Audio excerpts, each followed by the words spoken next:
Hey guys, welcome back to the channel. Today we've got the new Kodiaq with us. This is the second generation of the Kodiaq. And this particular version is the plug-in hybrid version. And this is the first time ever that Skoda offers a plug-in hybrid option on the Kodiaq. Now in this video I will tell you everything you need to know about this particular plug-in hybrid version, but we're also going to be discussing basically everything else that you need to know about this new second generation Kodiaq. I'm going to show you the interior, the exterior, and we're going to take the car out for a drive.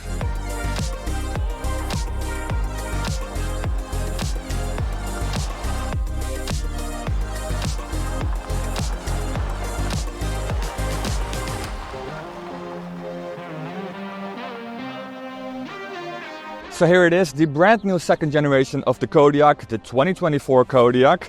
This is the biggest SUV that Skoda offers, and this is one of the more popular models that Skoda offers. I believe it's their third best-selling car. The first generation was introduced back in 2016, and so far they have sold 866,000 units of the Kodiaq. So they sold quite a lot of this big SUV. Now this new second generation is a little bit bigger.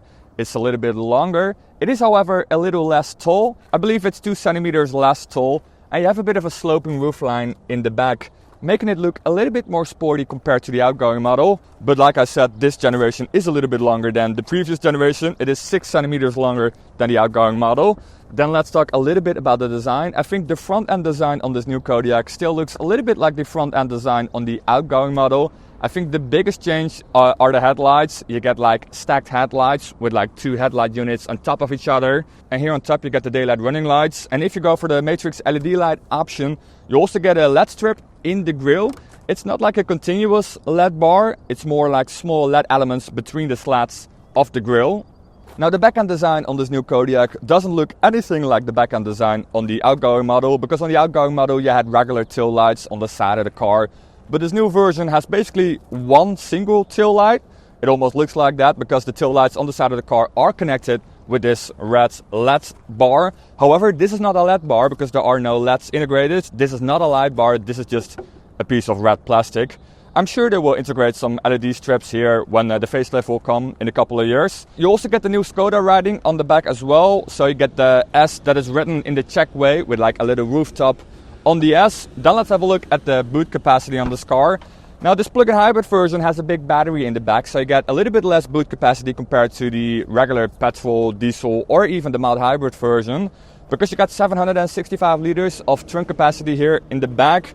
And if you go for the regular petrol, diesel or the mild hybrid version, you get 910 liters, so like 160 liters more compared to this plug-in hybrids. Now I do have to say 765 liters of trunk capacity is still a whole lot of boot capacity. There is plenty of space here in the back.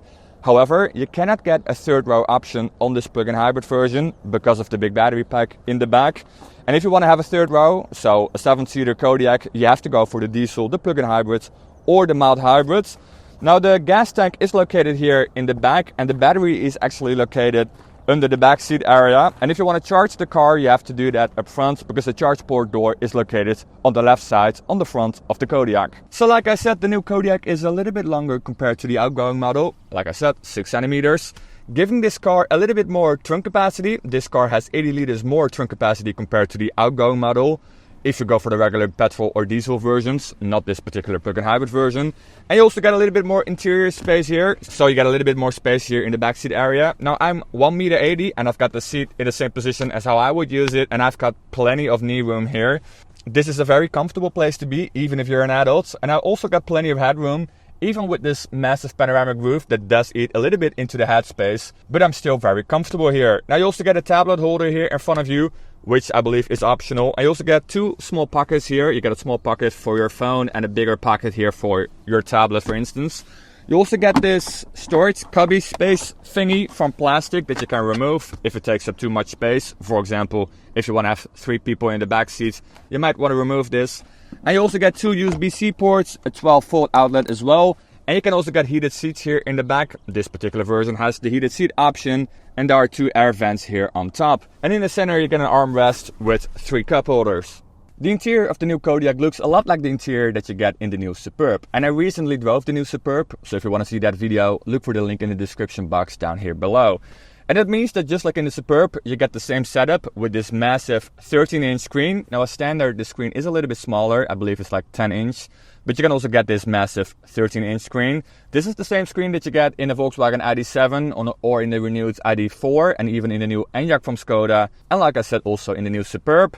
And this screen is really easy to use. The software works a lot better than the software on the outgoing Volkswagen and Skoda models from years ago. There's a lot more compute power, making this system way faster. And the interface is now a lot more simpler, making this system just easier to use. You also get smart dials. That's what Skoda likes to call these 3 separate physical dials. And these buttons are actually really smart. They're pretty clever because they got multiple functions. So for example, you can use the same dial to control the volume on the car, but also the heated seats or the temperature. By just clicking the button will get a new function.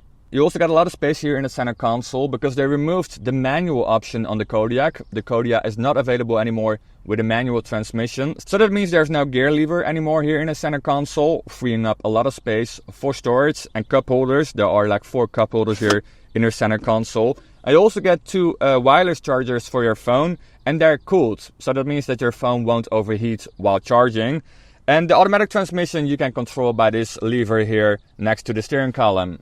In front of you, you get a digital gauge cluster, which is a really helpful screen to have in front of you because you can also project the navigation map on the screen right in front of you.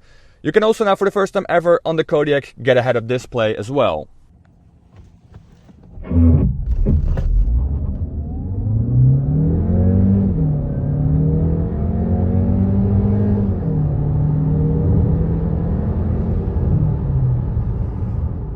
Now there are 5 different powertrains for the new Kodiaq. There are 2 diesels, there are 2 petrol engines, one of them being a mild hybrid, and then there's the plug-in hybrid powertrain I'm driving right now. Now the mild hybrid version is the version with the least power. The mild hybrid powertrain consists of a 1.5 ETSI petrol engine producing 150 horsepower.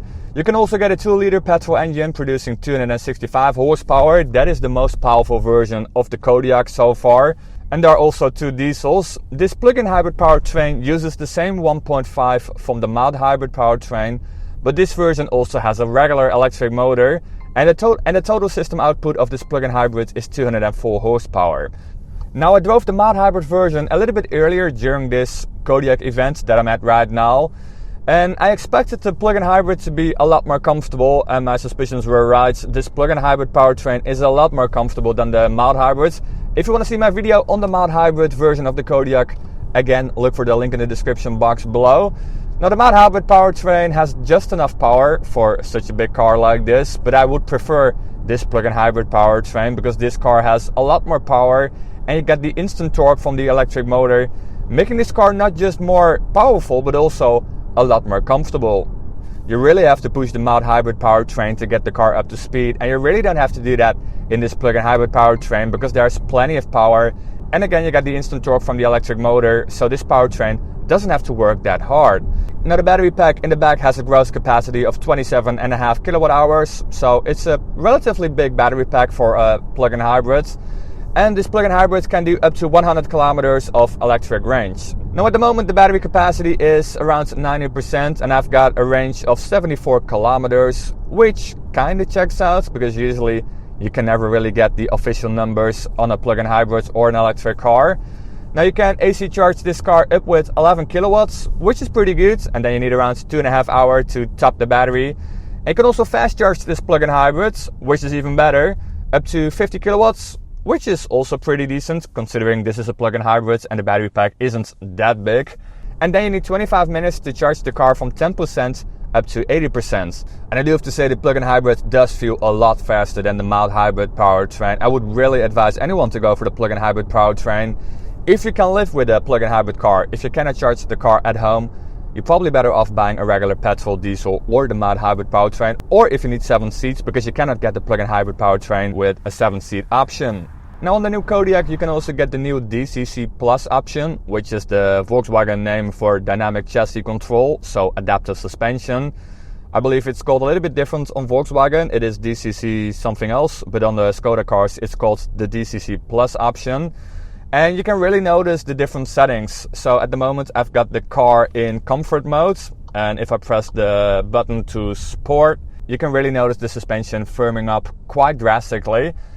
It doesn't mean that this car will turn into a sports car. Definitely not. This car is way too big and clunky to be sporty at all, but you can really notice the difference in the ride comfort. Now, to be honest, I'm not sure a car like this really needs a sport mode, because again, this car is not made for sporty driving. This car is mainly built to drive on the highway for hours on end doing highway speeds, because this car in the sport mode, it feels a little bit off, because you cannot drive the car really sporty, but at the same time you lose all the comfort. So I would basically keep the car in comfort mode all the time. And the comfort on this car is really good. The car really hasn't changed that much compared to the outgoing model when it comes to driving dynamics. It's still a really easy car to drive. You got great visibility all around, even from the back, even with this new sloping roofline. It's not like a super sloping roofline, but it is a little bit more slopey compared to the outgoing model. And so that's everything you need to know about this plug-in hybrid Kodiaq. If you like this video, give it a big thumbs up. And if you want to see more videos like this in the future, hit that subscribe button. And then I'll see you in the next one.